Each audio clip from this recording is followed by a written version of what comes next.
अब देखिए यहाँ होता क्या है कि जैसे कि मैंने आपको कहा था कि भाई यहाँ एक रेले क्राइटेरिया वर्क करता है।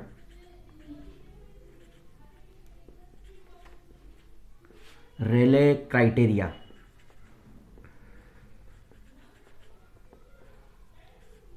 रेले क्राइटेरिया क्या होता है, वो यहाँ पर वर्क करता है। मैंने आपको तीन चीज़ें बताई थी। मैंने आपको कहा था कि एक तो होता है रिजॉल्व, हम दो लाइट्स को देख पा रहे हैं बिल्कुल सेपरेट, तो ये रिजॉल्व है पूरी तरीके से। और यहाँ पर दोनों लाइट्स हमें दूर से जब हम देख रहे हैं उस किसी लाइट को, तो वो हमें एक ही जगह दिखाई दे रही है, they are not resolve. But ये कंडीशन जो होती है ना, वो कहलाती है आपकी जस्ट रिजॉल्व्ड। मतलब कि जस्ट रिजॉल्व वो कंडीशन होती है कि हम दोनों ऑब्जेक्ट को सेपरेटली तो नहीं देख पा रहे हैं, बट हम उसमें डिफरेंस क्रिएट कर पा रहे हैं। हम बता पा रहे हैं कि वो एक्चुअल में जो हमको दूर एक लाइट दिख रही थी वो एक लाइट नहीं है, वो एक्चुअल में कितनी लाइट है, दो लाइट्स है। तो इसके लिए रेले क्राइटेरिया यहां पर लगता है। एक्चुअल में होता ये है कि जैसे ही आपका जब लाइट यहाँ से दूर से हमारे पास तक पहुँचता है, तो ये आपके डिफ्रैक्शन पैटर्न के कारण से ऐसा होता है। लाइट का क्या बन जाता है, डिफ्रैक्शन यहाँ पर बन जाता है। डिफ्रैक्शन पैटर्न के कारण से ऐसा होता है। भाई सर्कुलर एपरेचर पर जब लाइट आता है तो हम जानते हैं लाइट एज ए वेवफ्रंट चलता है, और ईच जो पॉइंट होता है वो secondary source of light work करता है। अगर लाइट है आपका किसी यहाँ स्लिट से अगर होके गुजरता है, तो लाइट क्या होता है, यहाँ से इस तरह से क्या हो जाता है, स्प्रेड हो जाता है, फैल जाता है, फ्लेयर आउट हो जाता है ऐसे। तो हमें यहाँ पर क्या होता है, जब भी हम किसी ऑप्टिकल इंस्ट्रूमेंट से किसी ऑब्जेक्ट को जब हम वॉच करते हैं या किसी लाइट सोर्स को वॉच करते हैं, तो हमें वहाँ पर उसका बिल्कुल तीक्ष्ण प्रतिबिंब, बहुत एक शार्प इमेज नहीं मिलता है, बल्कि हमें वहाँ पर उसका क्या मिलता है, डिफ्रैक्शन पैटर्न यहाँ पर मिलता है। ठीक है। और डिफ्रैक्शन पैटर्न के रूप में हमें बहुत सारी डार्क ब्राइट फ्रिंजेस यहाँ पर मिलती है। तो यहाँ पर लिमिट ऑफ रिजोल्यूशन में किसी भी ऑब्जेक्ट को वॉच करने में भी यही होता है। जब भी हम किसी ऑब्जेक्ट को वॉच करते हैं, तो ये जो ऐसा हो रहा है कि हमें ऑब्जेक्ट या तो रिजॉल्व दिखाई दे रहे हैं, या जस्ट रिजॉल्व दिखाई दे रहे हैं, या रिजॉल्व नहीं दिखाई दे रहे हैं, तो यहाँ पर एक डिफ्रैक्शन के कारण से होता है। और रेले ने अपने क्राइटेरिया में ये कहा है कि अगर लाइट है, दो सोर्स है आपके, ये दो सोर्स हैं, इस तरह से मैं दो सोर्सेस बनाता हूं यहां पर, ये दो सोर्सेस हैं, ठीक है। इनके बीच में सेपरेशन इतना है कि जब ये लाइट सोर्स से आने वाला लाइट, सपोज करो जैसे कि आप यहां पर, ये पहला लाइट सोर्स है आपका, ये यहां से इस स्लिट से होके आ रहा है, दूसरा लाइट सोर्स है वो इस स्लिट से होके आ रहा है, और स्क्रीन पर ये इसकी स्क्रीन है। इस स्क्रीन पर इस लाइट सोर्स S1 का इस एपरेचर से क्या होगा, डिफ्रैक्शन होगा, और हमें यहाँ क्या मिलेगा, डिफ्रैक्शन पैटर्न मिलेगा। तो इस तरह से मुझे यहाँ पर इसका जो है डिफ्रैक्शन पैटर्न मिलता है, कुछ इस तरह से डिफ्रैक्शन पैटर्न होता है ऐसे, ये कंडीशन यहाँ पर होती है ऐसे, और ये डिफ्रैक्शन पैटर्न मुझे इसका मिलता है कुछ इस तरह से, ठीक है ये, और इंटेंसिटी कम होती जाती है। तो और इस लाइट सोर्स S2 से आने वाला लाइट, भाई इसको मैं S1 कह दूं, इसको मैं S2 कह दूं, तो इस कंडीशन में इससे आने वाला लाइट है वो भी अपना डिफ्रैक्शन पैटर्न बनाएगा और अपना सेपरेट डिफ्रैक्शन पैटर्न बनाएगा। तो इस तरह से डिफ्रैक्शन पैटर्न हमें इसका मिल रहा है कुछ इस तरह से ऐसे, इस तरह से डिफ्रैक्शन पैटर्न इसका भी तो मिलेगा मुझे, इस लाइट सोर्स का भी। और दोनों डिफ्रैक्शन पैटर्न क्या है, इसका जो सेंट्रल मैक्सिमा है और इसका सेंट्रल मैक्सिमा है, ये दोनों बिल्कुल अलग अलग हमें यहाँ क्लियरली दिखाई दे रहे हैं। हमें किसी भी लाइट सोर्स का क्लियर इमेज कभी भी नहीं मिलता किसी ऑप्टिकल इंस्ट्रूमेंट से। उस ऑप्टिकल इंस्ट्रूमेंट से क्या होता है, वहां पर उसका डिफ्रैक्शन पैटर्न मिलता है, और जो स्क्रीन पर जो पैटर्न मिलता है वो डिफ्रैक्शन पैटर्न होता है। यहाँ पर डिफ्रैक्शन होता है इसका। जैसे हम यहाँ पर एक स्लिट ले लिए, सोर्स S1 और S2 ले, तो S1 का डिफ्रैक्शन पैटर्न ये रहेगा, S2 का डिफ्रैक्शन पैटर्न ये रहेगा। ऑब्वियस सी बात है, हम दोनों के सेंट्रल मैक्सिमा हमें क्लियरली अलग अलग सेपरेट दिखाई दे रहे हैं, और यही कंडीशन आपकी इन सोर्सेस के लिए होती है। भाई अगर मैं कहूँ दो सोर्सेस हैं, ये आपका लाइट है S1 और ये आपका लाइट है S2, ये फोर व्हीलर का पहला लाइट, ये फोर व्हीलर का दूसरा लाइट, और दोनों जब आएंगे तो दोनों अपना डिफ्रैक्शन पैटर्न सेपरेट बनाएंगे, और हम इसके सेंट्रल मैक्सिमा को भी अलग अलग जज कर पाएंगे, तो हमें दोनों सोर्सेस क्या दिखाई देंगे, बिल्कुल यहाँ पर क्लियर दिखाई देंगे, अलग अलग दिखाई देंगे, ठीक है। बट अब अगर वो एक दूसरे इस ये कंडीशन हो जाती है इसमें, ऐसी कंडीशन अगर मैं कहता हूं कि वो सोर्स हमें क्या दिखाई दे रहे हैं, एक ही दिखाई दे रहे हैं। एक्चुअल में ऐसा होता क्यों है, क्योंकि ये जो दोनों सोर्सेस होते हैं ना, इन दोनों सोर्सेस के बीच का सेपरेशन जो होता है ना वो बहुत कम होता है। ये S1 है और ये S2 आपका सोर्स है ना, और ये आपकी स्क्रीन है। तो इसका जो सेंट्रल मैक्सिमा बनेगा और इसका जो सेंट्रल मैक्सिमा बनेगा, ये क्या होगा, ये इस तरह से सेंट्रल मैक्सिमा इसका बन रहा है, कुछ ऐसा है, ये इस तरह से है ना, इस तरह से इसका सेंट्रल मैक्सिमा है। बना देता हूँ फिर से और क्लियर कर देते हैं इसको थोड़ा सा। ये इसका सेंट्रल मैक्सिमा है और यहाँ से ये जो है यहाँ बन रहा है, ये इसका सेंट्रल मैक्सिमा ऐसे बन रहा है बिल्कुल पैटर्न इसका। ये S1 के थ्रू पैटर्न मिल रहा है मुझे, ऐसा मिल रहा है। और इसके लिए अगर मैं बात करूंगा तो इसके लिए भी क्या हो रहा है आपका, इसके लिए भी यही कंडीशन हो रही है, देख लो जरा, ऐसे ये कंडीशन इसके लिए हो रही है, सेकंड वाले के लिए। मतलब दोनों के सेंट्रल मैक्सिमा एक दूसरे से क्या है, लगभग पूरी तरह से कोइंसाइड है। हम ये जज नहीं कर पा रहे हैं कि ये इसका डिफ्रैक्शन पैटर्न है कि ये इसका डिफ्रैक्शन पैटर्न है, दोनों एक दूसरे से कोइंसाइड कर जाते हैं, एक दूसरे से मिल जाते हैं। इस सोर्स S1 का जो डिफ्रैक्शन पैटर्न होता है और सोर्स S2 का डिफ्रैक्शन पैटर्न होता है, ये दोनों पैटर्न एक दूसरे के साथ कॉन्साइड कर जाते हैं, एक दूसरे के साथ ओवरलैप कर जाते हैं। और हम यहाँ पर अब क्लियर जज नहीं कर पा रहे हैं कि कौन सा मैक्सिमा कहाँ शुरू हो रहा है, कहाँ खत्म हो रहा है। ऑब्वियस सी बात है कि इनके सेंट्रल मैक्सिमाज भी एक दूसरे के साथ ओवरलैप कर जाते हैं, तो हम इन दोनों ऑब्जेक्ट को क्लियर आइडेंटिफाई नहीं कर पाते और हमें वो दोनों ऑब्जेक्ट एक ही दिखाई देते हैं, हम उनमें डिस्टिंग्विश नहीं कर सकते उनमें। बट इनके बीच की डिस्टेंस इतनी कर दी जाए कि वो ऑब्जेक्ट कैसे हो जाए, जस्ट रिजॉल्व हो जाए। भाई मैं कह रहा हूं कि दोनों सोर्सेज के बीच की डिस्टेंस इतनी कम है कि दोनों के द्वारा जो डिफ्रैक्शन पैटर्न मुझे मिल रहा है वो डिफ्रैक्शन पैटर्न एक दूसरे के साथ कोइंसाइड कर रहा है, एक दूसरे के साथ ओवरलैप हो रहा है। और अब हम इसको डिफ्रैक्शन पैटर्न को देख के ये नहीं समझ पा रहे हैं कि कौन सा सोर्स S1 का है और कौन सा सोर्स S2 है, दोनों एक दूसरे से पूरी तरह क्या कर जाते हैं, ओवरलैप कर जाते हैं। तो इस कंडीशन में हम इन दोनों ऑब्जेक्ट को अलग अलग जज नहीं कर पाएंगे और दोनों ऑब्जेक्ट एक दूसरे से मिले हुए दिखेंगे। बट दोनों के बीच का सेपरेशन, जो अपन लीनियर सेपरेशन इतना कर दें या एंगुलर सेपरेशन हम इतना कर दें कि दोनों ऑब्जेक्ट कैसे हो जाए, जस्ट रिजॉल्व हो जाए। हम अभी भी उनको क्लियर देख नहीं पाएंगे अलग अलग, बट हम उनमें जस्टिफाई कर पाएंगे उसको कि वो दोनों एक्चुअल में एक ही नहीं है, वो दो हैं। तो इसके लिए अपन रेले क्राइटेरिया की बात करते हैं। रेले क्राइटेरिया ये कहता है कि जो आपका फर्स्ट ये कह सकते हैं आपका सोर्स है, इस फर्स्ट सोर्स का सेंट्रल मैक्सिमा, ध्यान दें सेंट्रल मैक्सिमा की बात कर रहा हूं मैं, फर्स्ट सोर्स के सेंट्रल मैक्सिमा, ये सेकेंड सोर्स के फर्स्ट मिनिमा के ऊपर आना चाहिए। यदि हम किसी दो ऑब्जेक्ट को जस्ट रिजॉल्व करना चाहते हैं अकॉर्डिंग टू रायले क्राइटेरिया, तो रेले ने यह कहा है कि अगर हम दो ऑब्जेक्ट को जस्ट रिजॉल्व करना चाहते हैं तो ऐसी कंडीशन में यहां पर फर्स्ट सोर्स का सेंट्रल मैक्सिमा सेकंड सोर्स के फर्स्ट मिनिमा, या सेकंड सोर्स का सेंट्रल मैक्सिमा फर्स्ट सोर्स के फर्स्ट मिनिमा के ऊपर कोइंसाइड करना चाहिए। जब भी फर्स्ट सोर्स का सेंट्रल मैक्सिमा सेकंड सोर्स के फर्स्ट मिनिमा के ऊपर, या सेकंड सोर्स का सेंट्रल मैक्सिमा फर्स्ट सोर्स के फर्स्ट मिनिमा के ऊपर कोइंसाइड करता है, तो ऑब्जेक्ट्स आर जस्ट रिजॉल्व, वो जस्ट रिजॉल्व होते। जैसे इस डायग्राम को मैं यहां बना देता हूं, जैसे कि मैं ले लेता हूं यहां से एक आपका जो है पैटर्न कुछ इस तरह से मिला है मुझे, ये पहला पैटर्न मिल रहा है मुझे, फर्स्ट सोर्स का पैटर्न ऐसा ही तो होगा, और ये इस साइड भी कुछ ऐसा ही फैला हुआ होगा, मिल रहा है मुझे पैटर्न ये। और ये क्या है, इसका सेंट्रल मैक्सिमा है ये ऐसा। तो रेले क्राइटेरिया ये बोलता है कि इसका जो मैक्सिमा है फर्स्ट सोर्स से, इसका जो मैक्सिमा है वो सेकंड सोर्स के मिनिमा पे आना चाहिए। इसका मतलब ये कंडीशन आपकी बननी चाहिए, ये यहां से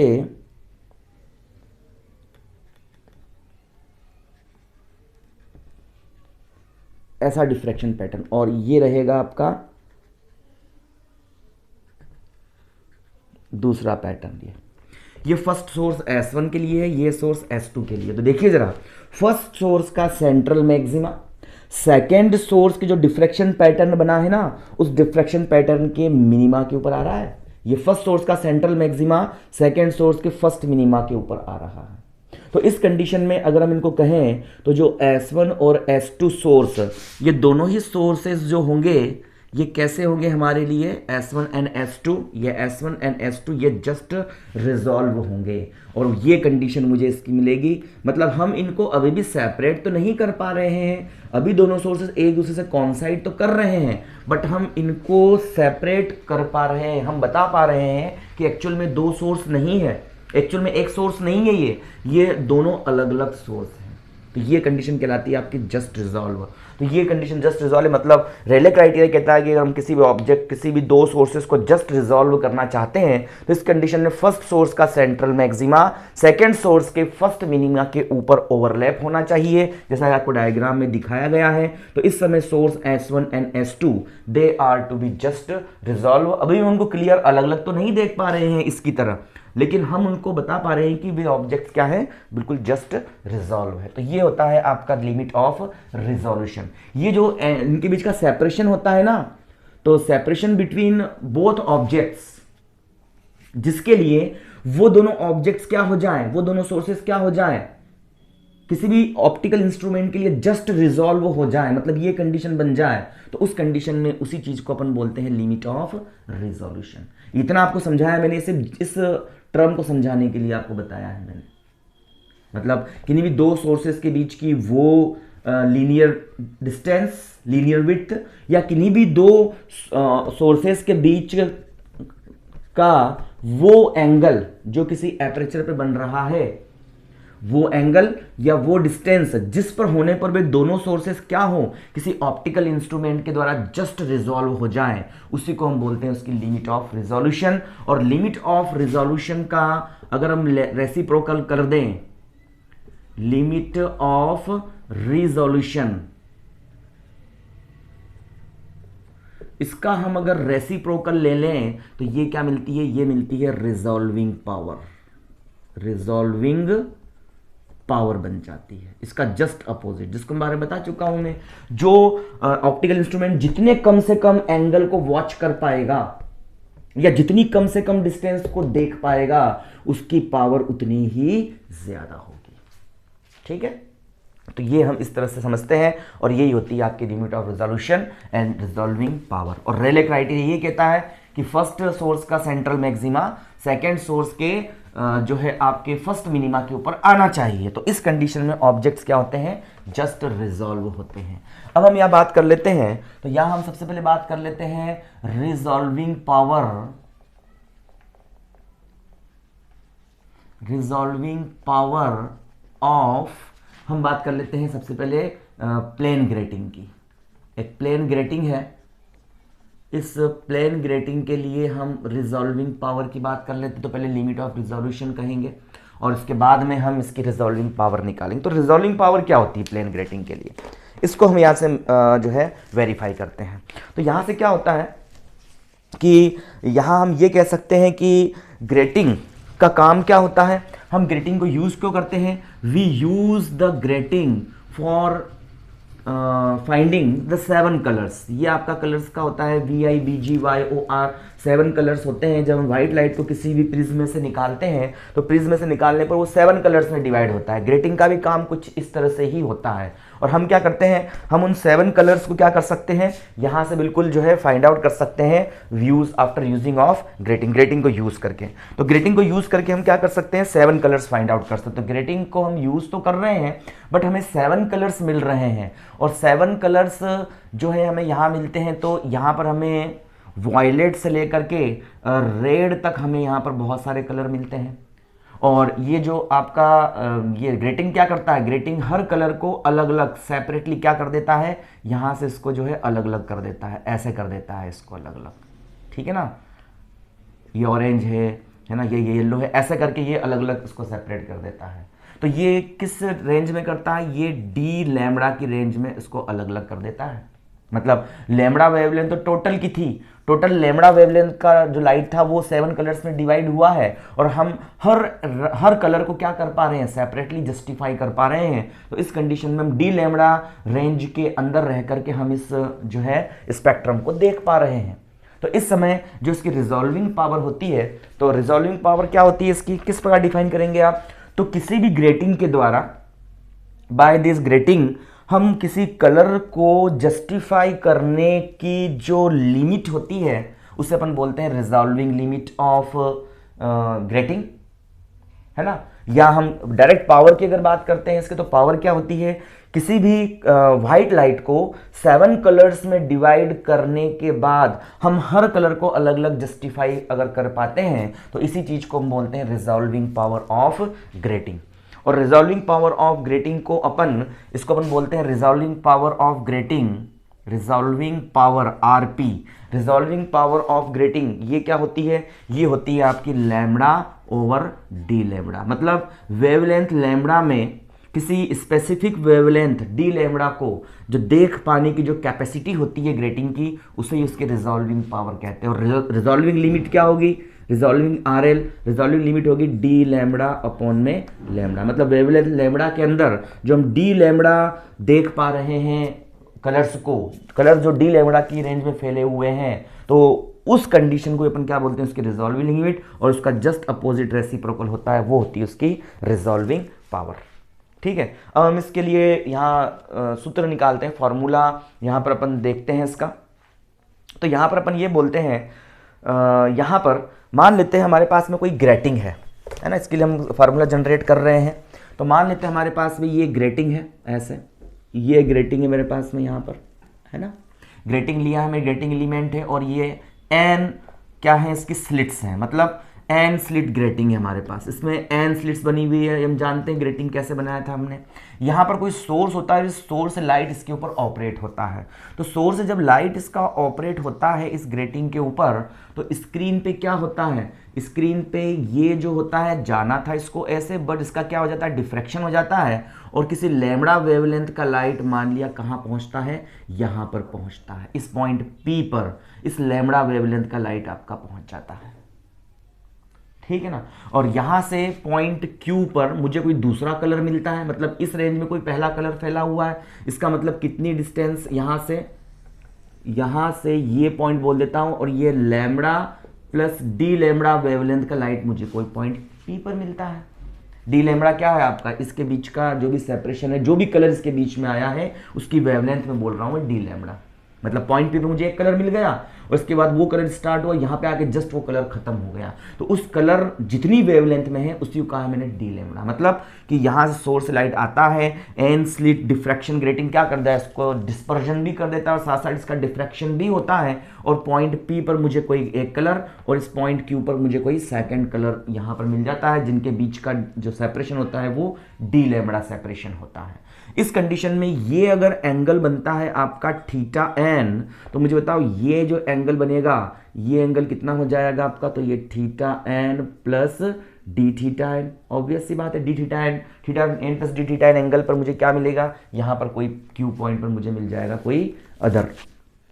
जैसे कि मैं इसको अगर डायग्राम के रूप में बनाना चाहूं, तो यहां पर देखो जस्ट रिजॉल्व होने की कंडीशन की बात कर रहे हैं, जस्ट रिजॉल्व है यहां पर। जस्ट रिजॉल्व इसका मतलब क्या है कि जो आपका पॉइंट पी पर, ये पॉइंट पी पर मुझे इसका इस तरह से कुछ पैटर्न मिल रहा है, ऐसे ये पॉइंट पी के पैटर्न की बात कर ली है मैंने, ऐसा पॉइंट पी पर पैटर्न मिल रहा है मुझे, डिफ्रैक्शन पैटर्न ऐसा ही तो मिलेगा, और ये है इसका सेंट्रल मैक्सिमा। तो रेले क्राइटेरिया क्या कहता है, रेले क्राइटेरिया यहां पर ये कहता है कि यहां पर अगर ये पॉइंट P है तो पॉइंट Q का जो मिनिमा है वो यहां पर आना चाहिए, मतलब ये कंडीशन इसकी बन जानी चाहिए, ऐसे ये कंडीशन होनी चाहिए। ठीक है, इस तरह से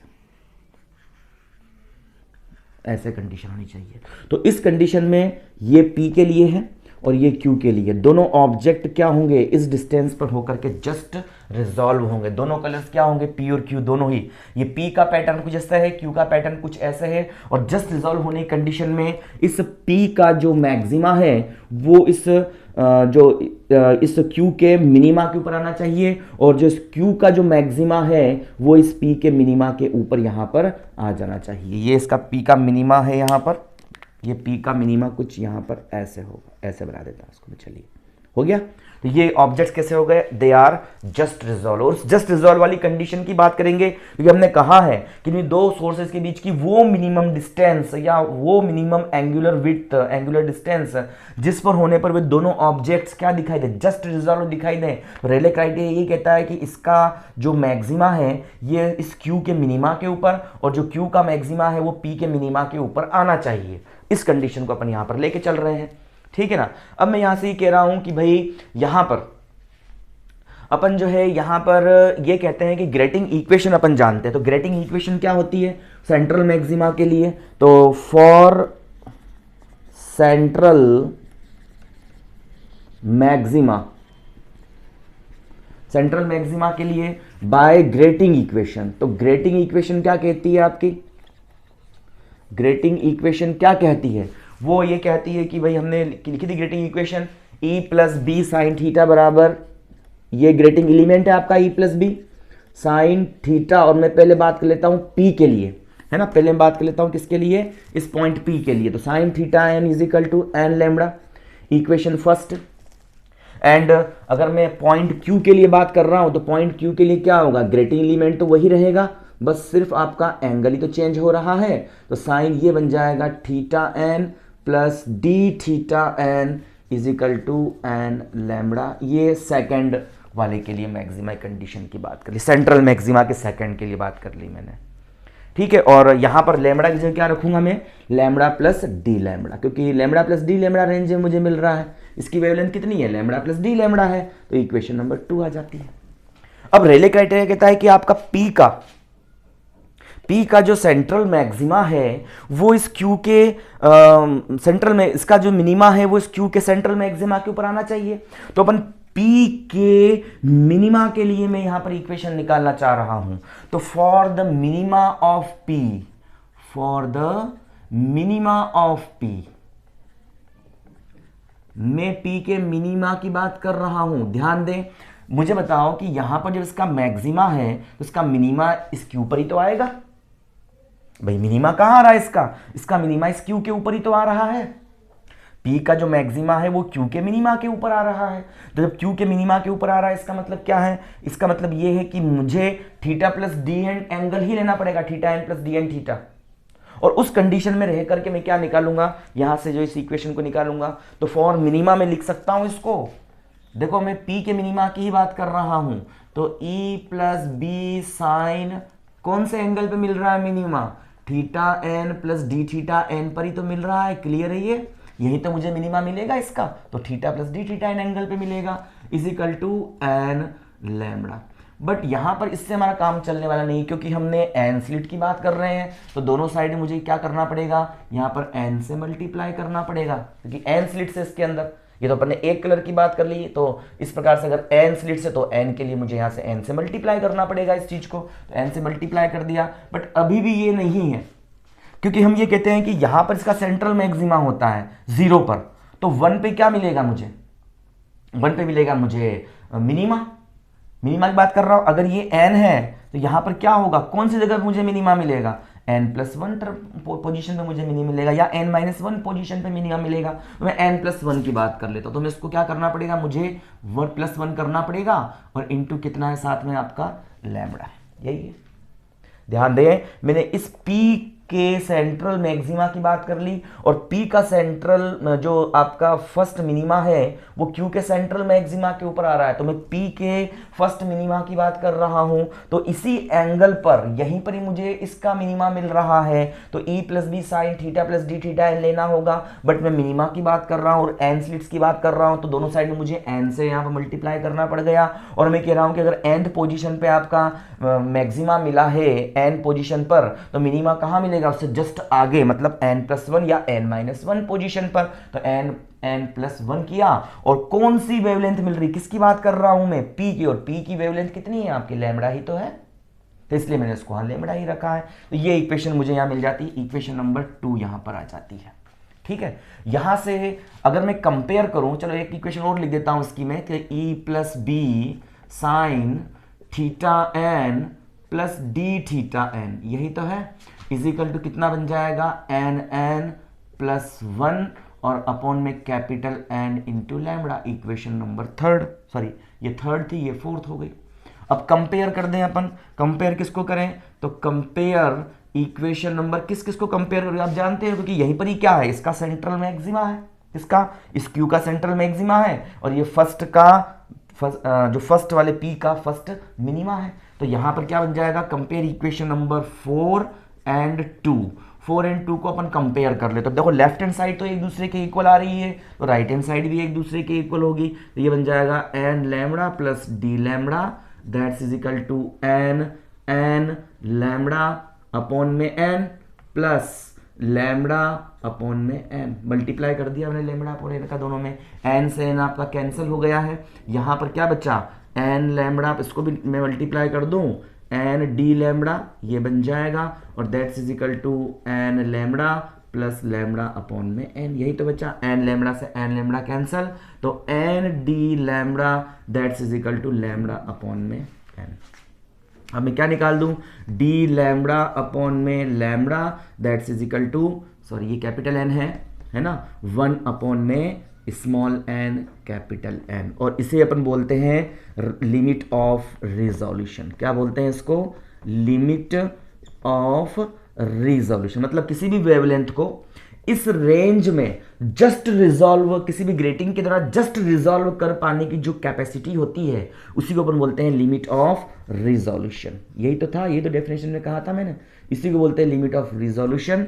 और अगर रिजॉल्विंग पावर निकाल लो तो रिजॉल्विंग पावर क्या होगी आपकी, तो रिजॉल्विंग पावर हो जाएगी यहां से, कितनी हो जाएगी, तो यहां से इसका जस्ट रेसिप्रोकल कर देंगे, मतलब लैम्बडा अपॉन में डी लैम्बडा, तो कितना बन जाएगा, अपोजिट होकर के ये एन एन बन जाएगा, ये इक्वेशन नंबर 5 आ जाएगी मेरे पास। तो ये रिजॉल्विंग पावर निकाल दी मैंने, ठीक है ना, रिजॉल्विंग पावर एन एन आपकी हो जाती है। अगर इस इक्वेशन को 5 को मैं फर्स्ट में यूज कर दूं, तो use 5 in equation number first, इसमें यूज करता हूं, स्मॉल एन की वैल्यू निकाल लूं मैं, यहां पर कितनी आएगी वो मैं बिल्कुल कह देता हूं, तो ये बन जाएगा e plus B sine of theta n that's is equal to, small n की वैल्यू किसके इक्वल है,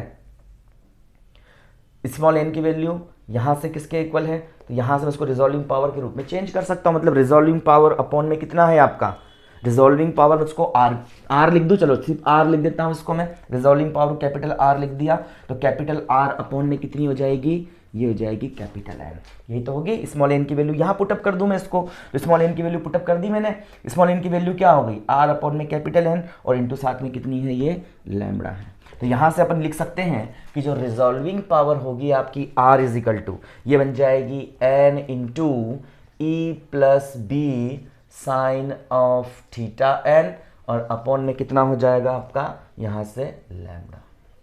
तो रिजॉल्विंग पावर एक तो वेवलेंथ के रेसिप्रोकल होती है, साथ ही साथ एन के नंबर्स के डायरेक्टली प्रोपोर्शनल होती है, ये ग्रेटिंग एलिमेंट है इसके भी डायरेक्टली प्रोपोर्शनल होती है, और थीटा एन जो एंगल है आपका उसके भी प्रोपोर्शनल, अगर थीटा एन की वैल्यू ज़्यादा है तो रिजॉल्विंग पावर भी क्या होगी आपकी यहाँ पर ज़्यादा होगी। तो ये हमारे पास में इसको स्पेसिफाई करके हम निकालते हैं, और ये हमारे पास इसके लिए डेरिवेशन बिल्कुल आता है, ठीक है। तो इस तरह से मैं यहाँ पर लिख सकता हूँ रिजॉल्विंग पावर को, ठीक है। अब यहाँ से एक रिलेशन छोटा सा और निकाल देते हैं, और वो रिलेशन है, हम ग्रेटिंग एलिमेंट, ग्रेटिंग इक्वेशन को जानते हैं, ये इक्वेशन है मेरे पास, तो साफ कर देता हूँ उसको मैं, ये मैं निकाल चुके हैं यहाँ पर। अब जो ग्रेटिंग इक्वेशन है ना, इस ग्रेटिंग इक्वेशन को मैं क्या कर देता हूँ, इंटीग्रेट, डिफरेंशिएट कर देता हूँ, डिफरेंशिएट